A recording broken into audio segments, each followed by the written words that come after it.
Sea levels are rising due to melting ice and thermal expansion related to global warming.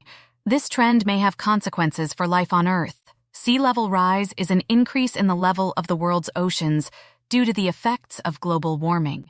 Burning fossil fuels is one of the causes of global warming because it releases carbon dioxide and other heat-trapping gases into the atmosphere.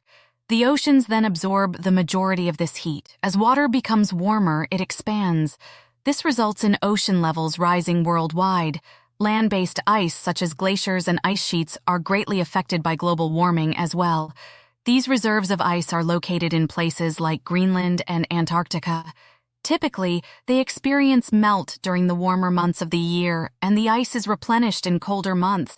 With the average year-round global temperatures rising, however, ice caps and glaciers are experiencing a disproportionate amount of melting. At an accelerated rate, sea level rise poses a serious threat to coastal life around the world. Consequences include increased intensity of storm surges, flooding, and damage to coastal areas. In many cases, this is where large population centers are located.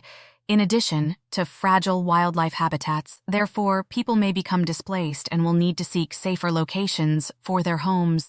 Even life farther inland is threatened because rising seas can contaminate soil and groundwater with salt.